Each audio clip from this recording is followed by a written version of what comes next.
வணக்கம். அன்பார்ந்த சந்தாதாரர்களே, எனது பேச்சை கேட்க ஆவலாக உள்ளீர்களா?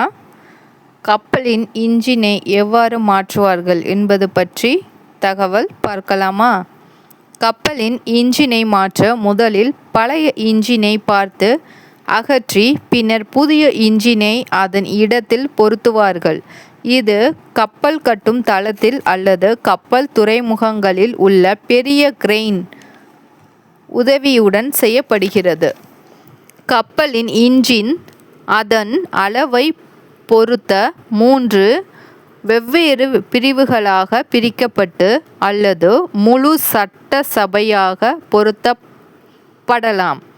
இந்த செயல்முறையில் இயந்திரத்தின் பாகங்களை கவனமாக பிரித்து புதிய இன்ஜினை இணைக்க வேண்டியது இருக்கும். பழைய இன்ஜினை பிரித்தல். பழைய இன்ஜினை பிரித்து அதன் பாகங்களை கப்பலின் இயந்திர அறையில் இருந்து கவனமாக வெளியே எடுப்பார்கள். புதிய இன்ஜினை நிறுவுதல். புதிய இன்ஜினை கப்பலின் இயந்திர அறையில் பொருத்துவார்கள். பெரிய இன்ஜின்களுக்கு கப்பல் கட்டும் தளத்தில் உள்ள பெரிய கிரெயின் அல்லது துறைமுகத்தில் உள்ள கிரெயின் உதவியுடன் புதிய இன்ஜினை அதன் இடத்தில் நிறுத்துவார்கள். இணைத்தல். புதிய இன்ஜின் பாகங்களை கப்பலின் பிற அமைப்புகளுடன் எடுத்துக்காட்டு எரிபொருள், மின்சாரம் குழாய்கள் கவனமாக இணைக்க வேண்டும். சோதனை. புதிய இன்ஜினை நிறுவிய பிறகு அதன் செயல்பாட்டை முழுமையாக சோதிப்பார்கள். இன்ஜின் சரியாக வேலை செய்கிறதா, ஏதேனும் சிக்கல்கள் உள்ளதா என்பதை உறுதி செய்வார்கள்.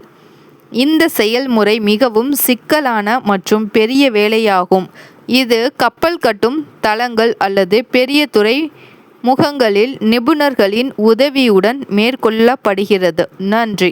சந்தாதாரராக சேராதவர்கள் இந்த வீடியோவை பார்ப்பதன் மூலம் இது போன்ற பல தகவல்களை தெரிந்து கொள்வதற்கு சந்தாதாரராக சேருங்கள். இந்த பதிவு உங்களுக்கு பயனுள்ளதாக இருக்கும் என்று நம்புகிறேன். நன்றி.